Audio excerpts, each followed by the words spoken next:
नमस्कार दोस्तों, मैं अभिषेक चित्रांशी। स्वागत है आप सभी का मेधावी पे। दोस्तों, काफ़ी दिनों से इंट्रैक्शन बाधित हो रहे थे और आज पूर्णतः उस पर विराम लग गया है और मैं आपके लिए समक्ष यहाँ उपस्थित हूँ और आपके लिए ही वीडियो बना रहा हूँ। दोस्तों, आज हम बात करने वाले हैं संविधान के प्रस्तावना के बारे में, जो कि आगामी एग्जामिनेशन के लिए बहुत ही महत्वपूर्ण होने वाले हैं। हम बात करेंगे आज प्रस्तावना पे और यह भी देखेंगे कि प्रस्तावना में जिन बातों की बात की गई है, जिन बातों को रखा गया है, क्या संविधान निर्माण करते समय इन चीज़ों को जिस मायनों में रखा गया था, क्या उसी भावना से आज भी काम कर रहे हैं। यह भी देखेंगे कि जिस चीज़ को लेके हमारे संविधान निर्माणकर्ता चिंतित थे या एक नया भारत चाहते थे, एक नया राष्ट्र, एक आदर्श राष्ट्र के रूप में जिसको भारत परिकल्पित करते थे, क्या उस जैसा ही बिहेव कर रहा है आज का भारत। यह सब देखेंगे। लेकिन यह भी देखेंगे कि अगर एक डेट लाइन ले लें एक डेट लाइन लेने तो हम ये पाएंगे कि चीज़ें बहुत ही आसान हो जाएंगी।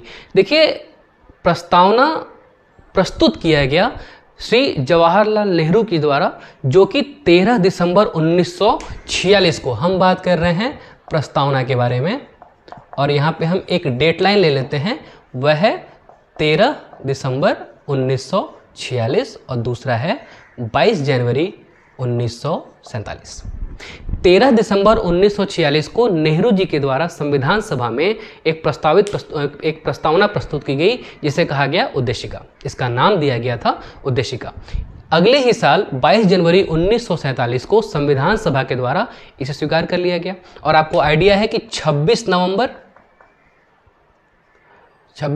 1949 पहली बार संविधान लागू हुआ और इसके कुछ हिस्से ही लागू हो पाए और आपको आइडिया है कि 26 जनवरी 1950 को पूर्ण रूप से लागू कर दिया गया था संविधान। यह बात कर रहा था मैं संविधान की, लेकिन इसकी शुरुआत कहाँ से हुई थी? एक प्रस्ताव के द्वारा, जो कि नेहरू जी के द्वारा रखी गई थी। अब देखिए हमारा संविधान ना बेसिकली उधार का संविधान है। ये मैं नहीं कह रहा, ये जो विचारक हैं, जो विद्वान हैं, जो बड़े लोग हैं, उन्होंने कह रखा है। देखिए, हम नए नए राष्ट्र बने थे, एक स्वतंत्र राष्ट्र बने थे और हमें अच्छी चीज़ों को ग्रहण करना था ताकि हम आने वाली पीढ़ियों को एक अच्छा राष्ट्र दे सकें।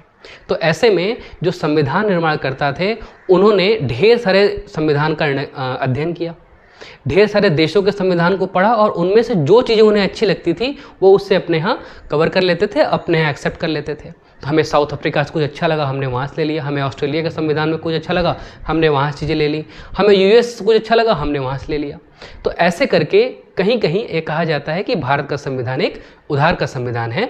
लेकिन कोई बात नहीं, हमने ढेर सारा अध्ययन किया और उसमें जो भी संशोधन कर सकते थे अपने देश के अकॉर्डिंग हमने उसको किया और उसको एक्सेप्ट किया, उससे अपने संविधान में जगह दी। अब देखिए, भारत की जो प्रस्तावना है ना, वह अपने पूरे संविधान की एक रूपरेखा, एक आईना जैसा है। कहने का सेंस ये है कि अगर पूरा संविधान कोई ना भी पढ़े तो अगर प्रस्तावना को ठीक ढंग से पढ़ लिया जाए तो संविधान की प्रस्तावना में आए कुछ ऐसे शब्द आपको यह बताने में सक्षम होंगे कि आपको बाकी संविधान पढ़ने की आवश्यकता हो ना हो, इन शब्दों से आप ये समझ में आएंगे कि यह चीज़ें संविधान में की गई हैं। और आप अभी डिटेल करते समय आप ये समझ ही पाएंगे कि हमारे संविधान निर्माणकर्ता कितनी दूर की सोच के इन चीज़ों को अपने यहाँ शामिल किया। देखिए, संविधान की कुछ विशेष प्रस्तावना की कुछ विशेषताएं हैं जो कि मैं यहाँ लिख रहा हूँ, उसे ही डिटेल करेंगे और उससे समझने का प्रयास करेंगे कि क्या चीज़ें रखी गई और क्यों रखा गया। देखिए, सबसे पहले एक चीज़ समझिए कि जो सत्ता भारत को मिलेगी वह किससे मिलेगी? वह भारत के गणराज्य से मिलेगी। गणराज्य का मतलब है, गण का मतलब होता है लोग या जनता और राज्य का मतलब है उनका राज्य। तो जनता का जो राज्य है वही गणराज्य है, यानी कि भारत है। इसका मतलब है कि भारत में सत्ता का स्रोत कौन होगा? वह है जनता। और भारत में सत्ता का जो स्वरूप होगा वो क्या होगा? यानी कि किन फीचर्स पे यह जो सत्ताधारी लोग हैं वह कैसे इस पर अपना काम करेंगे, किन सिद्धांतों पर अपना काम करेंगे। तो इसमें रखा गया संपूर्ण प्रभुत्व संपन्न राष्ट्र हो हमारा भारत, संपूर्ण प्रभुत्व संपन्न हो, लोकतांत्रिक हो, पंथ निरपेक्ष हो और जो है कि समाजवादी हो और यह जो सब मिलके बने, यह हमारा भारतीय गणराज्य हो। इसमें और भी फीचर्स ऐड किए गए, जैसे कि न्याय, स्वतंत्रता या समता, अवसर की समानता, स्त्री विमर्श, ढेर सारी चीज़ें इसमें शामिल की जो कि फीचर्स रहे इसके। ठीक है, इसको हम डिटेल करेंगे और ऐसे ही जानेंगे कि भारत के प्रस्तावना में ऐसी कौन सी मूल बातें हैं जो कि पूरे संविधान की रूपरेखा तय करती हैं। Basically it is a introductory part of all the constitution. Okay, तो आइए सबसे पहले देख लीजिए, जो सत्ता का स्रोत है वह है भारत में जनता, और जनता जो है वह लोक प्रभुता आधारित सरकार चुनती है। अब आपको आइडिया होगा कि अच्छा, अभी जब मैं बात कर रहा हूं तो मैं बेसिकली संसद के लिए बात कर रहा हूं, बाद में जब हम आगे बढ़ेंगे तो उसमें जो है कि हम विधानसभाओं के, राज्य की विधानसभाओं के बारे में उनको भी ऐड कर लेंगे। अभी जो है जनता लोक प्रभुता से ओतप्रोत है और ऐसे सत्ता को समर्पित कर रही है दूसरे को। हमारे यहाँ क्या है, लोकतांत्रिक व्यवस्था है और हम अपनी जो शक्तियाँ हैं उसे डेलीगेट करते हैं अपने पसंद के प्रतिनिधि को, जो कि जाके संसद भवन में हमारे लिए और पूरे जनता के लिए जो है कि जनता का मतलब यह है कि पूरे राष्ट्र भर से अलग अलग क्षेत्रों से अपने प्रतिनिधि चुनती है अपनी जनता और उन्हें भेजती है संसद भवन में, जो कि वहाँ नीति निर्माण करते हैं और संसद के द्वारा निर्मित की गई नीति पूरे राष्ट्र पर समान रूप से लागू होती है। तो ऐसे में जिन प्रतिनिधियों को हम भेजते हैं उन्हें ही कहा जाता है लोक प्रभुत्व या लोक प्रभुता से आधारित या उससे बनी हुई सरकार। ठीक है, तो लोक प्रभुता ये जो बार बार आप सुन रहे हैं, यह कंसेप्ट दिया गया था रूसो के द्वारा, जो कि एक फ्रेंच विचारक रहे, और इस चीज को व्याख्यापित करते हुए उन्होंने कहा वॉक्स पॉपुली वॉक्स गॉड, जो कि फ्रेंच थे और यह वर्ड है फ्रेंच। यहाँ वॉक्स का जो सेंस है वह वॉइस से है, पॉपुली का मतलब है पीपल और God. That means voice of people is voice of God. जनता की वाणी ही ईश्वर की वाणी है, ऐसा कहा रूसो ने। और भारत के संविधान में इस चीज को बड़ी तरजीह दी गई, बड़ी ही इज्जत, बड़ा ही सम्मान दिया गया। क्यों? क्योंकि भारत गणराज्य इसी नाम पे ही बना, क्योंकि यह किसका राज्य है? गणों का, यानी कि जन का, सामान्य जनों से आधारित, सामान्य जनों से निर्मित जो जनता है, जो राज्य है वह है भारतीय गणराज्य। सारी शक्तियां कहाँ केंद्रित हैं? जनता में। इसीलिए यहाँ पे सत्ता का स्रोत कौन है? जनता है। और जनता जो है अपनी एक लोक प्रभुतापूर्ण सरकार चुनती है, जो कि नियम या कानून बनाती है सभी पूरे देश के लिए, जो कि सभी जगहों पर समान रूप से लागू हो। अब देखिए, जो प्रस्तावना में कुछ शब्द आए हैं ना, संपूर्ण प्रभुत्व संपन्न, लोकतांत्रिक, पंथ निरपेक्ष, समाजवादी, इसे भी समझ लेते हैं। इसे समझते ही हमें ये आइडिया लग जाएगा कि जब हम आगे चीज़ों को पढ़ेंगे यह चीज़ें हमें बहुत ही हेल्प करने वाली हैं। तो आइए सबसे पहले देख लेते हैं संपूर्ण प्रभुत्व संपन्न ये क्या है। संपूर्ण प्रभुत्व संपन्न का मतलब क्या है?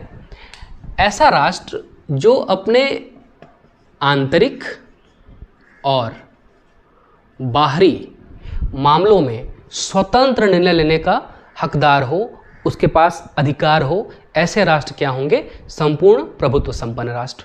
यानी कि अब अगर आंतरिक मामले देख लें तो आंतरिक का मतलब है कि हमारे सामाजिक व्यवस्था कैसी हो, हमारी आर्थिक व्यवस्था कैसी हो और हमारी राजनीतिक व्यवस्था कैसी हो। इन तीनों का स्वरूप हम कैसा रखेंगे ये अगर हम तय करेंगे, ये जो यहाँ पे लोक प्रभुतापूर्ण सरकार चुनी गई है यह तय करेगी, तब जो है कि हम कहे जाएंगे संपूर्ण प्रभुत्व संपन्न गणराज्य।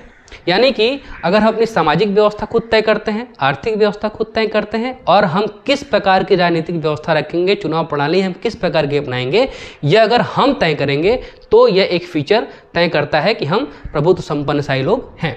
बाहरी मामले का मतलब क्या है?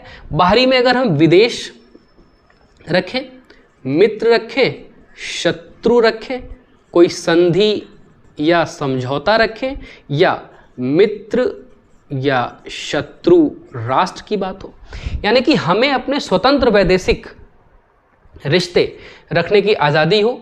हम किससे अपने स्वतंत्र रिश्ते रखेंगे? हमारा कौन सा राष्ट्र हमारा मित्र राष्ट्र होगा, कौन सा हमारा जो है कि शत्रु राष्ट्र होगा, हमारा किसके साथ जो है कि संधि समझौता है, इसको करने के लिए हम किसी और पे डिपेंडेंट ना हो। अगर हम कोई संधि या कोई पैक्ट कर रहे हैं किसी के साथ, तो हमें ये आइडिया होना चाहिए कि सिर्फ हम ही कर रहे हैं, हमारे ऊपर किसी का दबाव नहीं है। ठीक है, अगर कोई युद्ध हो रहा है तो उसको युद्ध की समाप्ति, युद्ध की घोषणा का अधिकार हमें हो, तो हम संपूर्ण प्रभुत्वशाली संपन्न फीचर पे खड़े उतरते हैं। ठीक है, इसका मतलब यह है कि क्या भारत में सच में लोक प्रभुतापूर्ण सरकार है, और अगर है तो क्या वो संपूर्ण प्रभुत्व संपन्न है।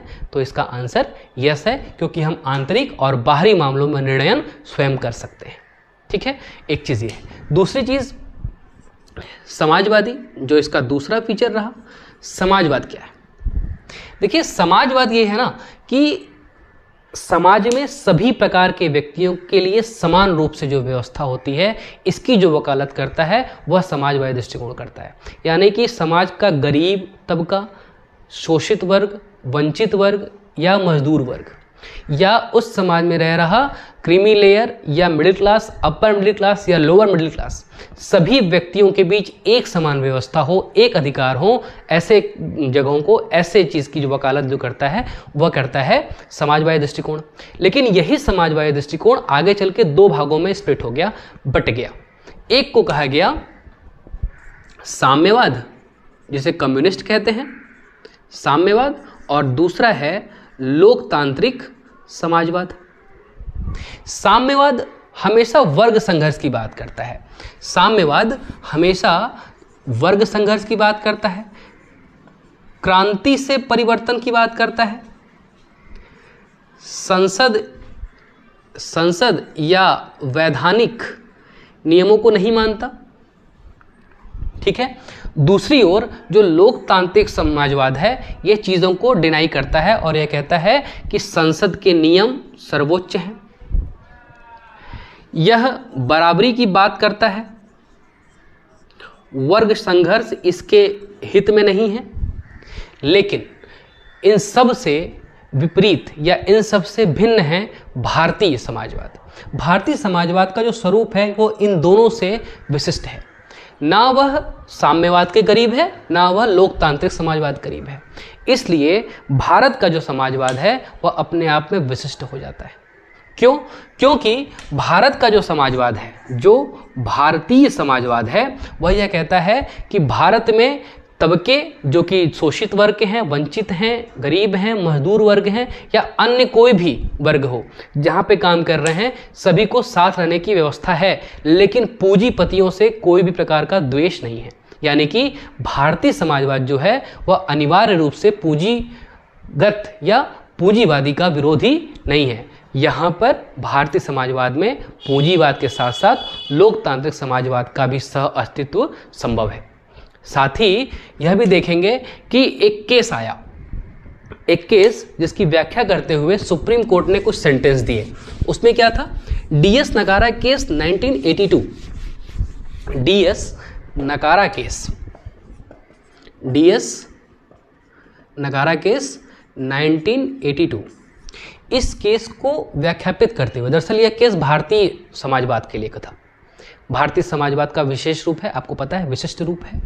इसमें डीएस नगारा केस में सुप्रीम कोर्ट ने सेंटेंस दिया कि भारतीय समाजवाद लोगों को एक विशेष प्रकार की सुविधा देता है। यानी कि this type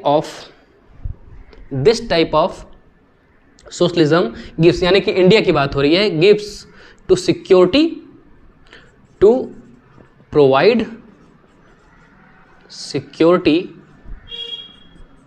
from cradle to graveyard. DS Nakara case में भारतीय समाजवाद की व्याख्या करते हुए सुप्रीम कोर्ट ने कहा कि भारतीय समाजवाद का स्वरूप विशिष्ट है, क्योंकि यह व्यक्ति को जन्म यानी कि पालने से लेके उसके कब्र तक की सुरक्षा मुहैया कराता है या सुरक्षा प्रदान कराता है। तो इसलिए इसका स्वरूप जो है कि अन्य समाजवादी से विभिन्न हो जाता है, विशिष्ट हो जाता है। यानी कि यहाँ व्यक्ति को जन्म के समय से लेके राज्य इसको सुविधा देता है और उसके मृत्यु तक, यानी कि जब संविधान में प्रस्तावना में लिखा गया कि द डिग्निटी ऑफ इंडिविजुअल, व्यक्ति मात्र की गरिमा, इसलिए यह सेंटेंस दिया गया कि भारत में जीने के लिए एक गरिमापूर्ण अधिकार तो है ही, साथ ही साथ भारत में एक डिग्निटीफुल डेथ की भी अवधारणा है, क्योंकि भारत का जो समाजवाद है वह विशेष है, विशिष्ट है, वह न तो साम्यवाद के करीब है न ही लोकतंत्रात्मक समाजवाद के करीब है। ठीक है, तो ये चीज़ें सुप्रीम कोर्ट ने कहा कि भारत का समाजवाद विशिष्ट रूप रखता है। एक और चीज़ समझिए, जो इसका नेक्स्ट फीचर था वह है आपका पंथ निरपेक्ष। इसको थोड़ा ढंग से समझना आवश्यक है। पंथ निरपेक्ष और धर्म निरपेक्षता में थोड़ा सा डिफरेंस हो जाना होता है।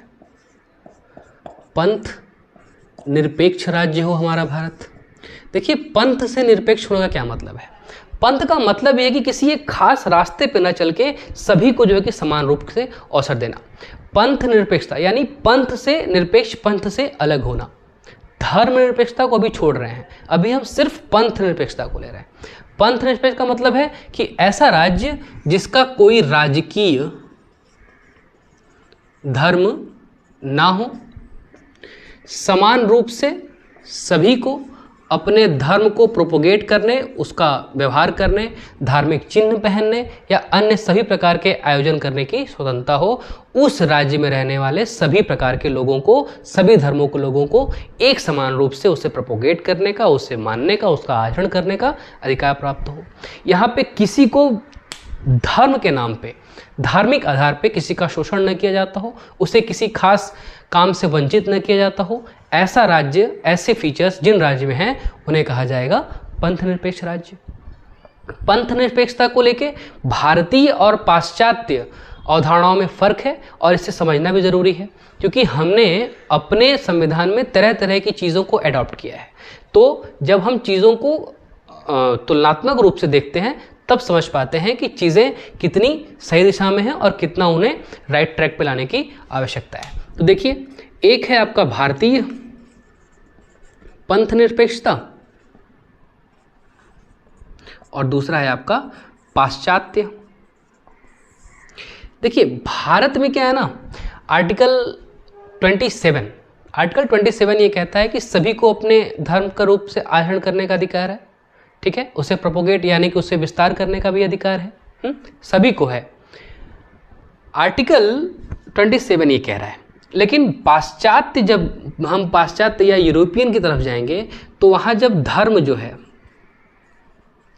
व्यक्तिगत और सार्वजनिक जीवन में होगा, तो यहाँ पे जो धर्म है ना, यह बिल्कुल भिन्न होगा। सार्वजनिक जीवन में और व्यक्तिगत जीवन में दोनों जगह धर्म अलग अलग होंगे, यानी कि इसका राज्य से कोई जुड़ाव नहीं होगा। क्यों? क्योंकि राज्य ऐसे किसी भी धर्म को विकसित नहीं करेगा या उसे अलग से कहीं प्रमोट नहीं करेगा कि अगर वो, चूंकि अगर पाश्चात्य है तो अगर क्रिश्चियनिटी को ले लें तो पाश्चात्य जगत में क्रिश्चियनिटी को भी वही दर्जा प्रदान है जो वहाँ पनप रहे बाकी धर्म के लोगों के लिए है। यानी कि पाश्चात्य में भी, पाश्चात्य परंपरा में भी ऐसे किसी धर्म को विकसित करने का अलग से कोई अवसर नहीं दिया जाएगा जिसमें कि बाकी लोग अलग रह जाए, पीछे छूट जाएं। यहाँ का मतलब ये है कि धर्म नाम की कोई चीज़ इनके लिए खास मतलब नहीं रखती। क्रिश्चियनिटी है, हिंदुइज्म है, इस्लामिज्म है, सब कुछ है, लेकिन यह काम उन धार्मिक नेताओं का है जो कि वहाँ उसको प्रोपोगेट कर सकते हैं, उसे प्रमोट कर सकते हैं, लेकिन राज्य इसमें कोई भूमिका नहीं निभाएगा। यानी कि राज्य का संबंध धर्म से है ही नहीं, कहाँ? पाश्चात्य में। लेकिन जैसे ही हम भारतीय दृष्टिकोण में बात करेंगे तो राज्य अपने पैसों से किसी धर्म की हेल्प नहीं करेगा, लेकिन अगर किसी धर्म को प्रमोट कर रहा है भारतीय समाज में राज्य जो है, तो समान रूप से अगर किसी एक धर्म को किसी खास रूप में पैसे दिए गए हैं या कोई अवसर दिया गया है उसे पनपने का, उसे बढ़ने का, तो उसी मात्रा में अन्य धर्मों को भी उतना ही मौका मिलेगा कि आप भी इसमें प्रमोट कर पाएँ। ठीक है, कहने का सेंस ये है कि राज्य भारत में राज्य किसी एक धर्म को बढ़ावा नहीं देंगे, और अगर देंगे तो सभी को समान रूप से देंगे। यानी कि पाश्चात्य जगत में धर्म को राज्य से बिल्कुल अलग रखा गया है, उसे अलग रखने की कोशिश की गई है, पृथक रखने की कोशिश की गई है। लेकिन भारत में यह देखा गया है कि यह बात की जाती है कि समभाव, सर्वधर्म समभाव के रूप में सभी धर्मों को एक साथ प्रमोट करने की जिम्मेदारी राज्य से अपेक्षा ऐसी की जाती है कि राज्य सभी धर्मों को प्रमोट करने का समान अवसर प्रदान करे। ठीक है, यह है डिफरेंसेस कहाँ, पाश्चात्य और भारतीय पंथ निरपेक्षता में। ठीक है, रही बात लोकतंत्र की, लोकतंत्रात्मक समाजवाद का मतलब यह है, जो हमारा नेक्स्ट है पंथ निरपेक्षता के बाद, जो लोकतंत्रात्मक गणराज्य है, लोकतंत्रात्मक गणराज्य। इसका मतलब है कि चूंकि हमने सबसे पहले पढ़ा कि जो सत्ता का स्रोत है वह है जनता, तो जो लोक है, जो जनता है, उसी से बन रही है सरकार और उसी सरकार के द्वारा नियम कानून आरोपित किए जा रहे हैं उसी जनता पे। तो ऐसा कानून या ऐसा सरकार, ऐसा राज्य जो कि अपने लोगों के लिए अपने लोगों द्वारा ही नियम कानून बनवा रहा है और उन पर ही इसे इनेक्ट कर रहा है, उसे ओवर सेल्फ कर रहा है, अपने आप को ही गिफ्ट कर रहा है, वह चीज़ें क्या हैं, लोकतंत्रात्मक समाजवाद या लोकतांत्रिक व्यवस्था। ठीक है, इसके अन्य पहलू भी हैं जैसे न्याय, इसके समानता, स्वतंत्रता, अवसर की समानता। इन चीज़ों पे जो है कि कल बात कर लेंगे, क्योंकि अभी जो है कि वीडियो बहुत लंबी हो जानी है, तो किसी चीज़ को संक्षिप्त में कह देना उतना परिणाममुखी नहीं होगा जितना कि इसे होना चाहिए। तो अभी के लिए इतने रखते हैं, इसके जो दूसरे फीचर्स हैं उस पर बात कर लेंगे किसी दूसरे वीडियो में या अगली वीडियो में ही बात कर लेंगे। ठीक है, तो अभी के लिए इतना ही, बने रहने के लिए धन्यवाद।